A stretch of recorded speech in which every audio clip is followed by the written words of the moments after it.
For many, it was a trip back in time, to the Middle Ages to be exact, for those attending the Bonnyville Health Foundation Gala on the weekend. The annual event is to raise money for the foundation for research and to purchase much-needed equipment.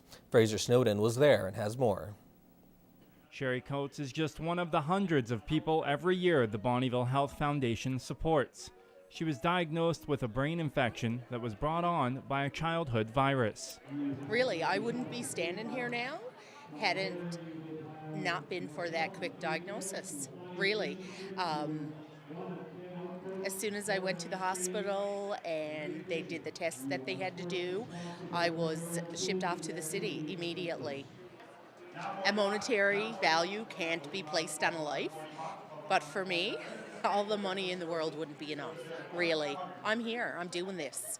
Katie Nacho would like to donate $15,000. Pleased and proud to donate $10,000. More than $200,000 was donated. The gala also had dozens of items up for live and silent auction. Guy Lamoureux says the support this year will help cover a variety of needs. We're looking for some new stretchers, we're looking for some new equipment for women's health, some new ultrasound probes. We're hoping to raise enough money to get new scrub sinks to disinfect and clean all the equipment. Officials say Bonnyville has always seen great support from the community towards its health care. It's fantastic and overwhelming. This community has been very, very supportive of our hospital. This is an example of a community that gives back to the Bonnyville Health Centre, where the health centre is a very big part of their lives. The foundation has raised more than $1.6 million from the past 17 galas. In Bonnyville, Fraser Snowden, Newcap News. In this week's Pet Project, we show you two unique animals. Gizmo is a young guinea pig who likes to squeak, and Victor is a furry white poodle. Both are looking for their forever homes.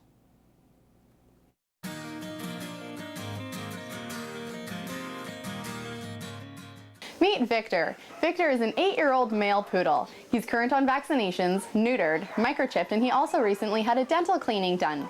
Victor might not be a puppy anymore, but he definitely has a lot of puppy in him. He loves to run and play, and he always likes to have company when he's playing too. Victor is a very people-oriented dog, and he definitely considers himself a little bit of a lap dog, and he does great on a leash. Victor would be a great fit for any home. This is Gizmo. Gizmo is a 6-month-old male guinea pig. Gizmo is a great little guy that loves to be picked up and pet, and he also likes to have his belly rubbed, and he'll tell you so by his cute little squeaks. He isn't too fond of canine company, so he would do best with his cage away from the family dog and also when he's being played with. If you're looking for a great guinea pig to be a part of your home, come on down to the SPCA and meet Gizmo. This is Trix. Trix is a 4-year-old male cat. He's neutered, current on vaccinations, and he'll be microchipped at the time of adoption. He's a great cat. He's also very relaxed. He loves to come up to you for attention, and he seems like one of the cats that would love to just lay in a window and soak up the sunshine. But occasionally, the kitten will come out in him. He does love to play with toy mice and chase anything with a string. Right now, Trix and any other spayed or neutered cat at the SPCA has had his adoption fee waived for the month of February. If you're looking for a cat, come on down to the SPCA.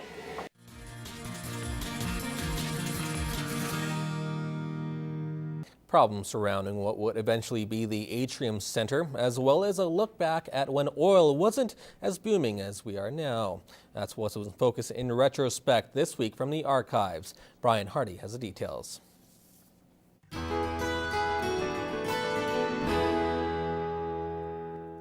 It's February 1989, and the city of Lloydminster is trying to come up with a new idea for an old downtown building.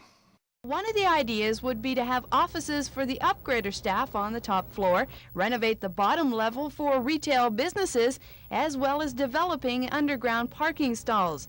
This building has changed hands 3 times and gone into receivership since the Fisher family expanded on this site. Now the Alberta Treasury branch owns it, and they say they don't want to be landlords, they want to sell. The developers say it could take anywhere from $500,000 to $1 million to renovate this spot, and they say the only way the project will go ahead is if they know they can fill the space. Then they'll have to go to the city for approval. Lorraine Rossico, Broadcast Center News.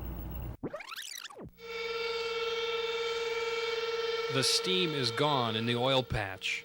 This week in 1998, the economic future of the region is in doubt. With the price of heavy oil sitting at around $14, some oil companies have had to make some changes, cutting back on production and laying off a lot of people. Thank you. But is oil the community's lifeblood? The oil industry is not the be-all and end-all for this community. It's a farming community, ranching community. There's some manufacturing. So it isn't the end. Lloydminster was here long before they ever found oil. If you look in that window in the long term, we still have an awful lot of optimism in Lloydminster. A lot of optimism on the future of heavy oil is based right here. It's centered on the possible expansions of the Husky Upgrader. I'm confident that the heavy oil industry in the long term is definitely here to stay. Richard Ozero, NewsHour. Join us next time when nuclear power is proposed for the oil industry. I'm Brian Hardy for Retrospect, this week from the archives. That's all the time we have for now. Have a good night. Have a smashing night.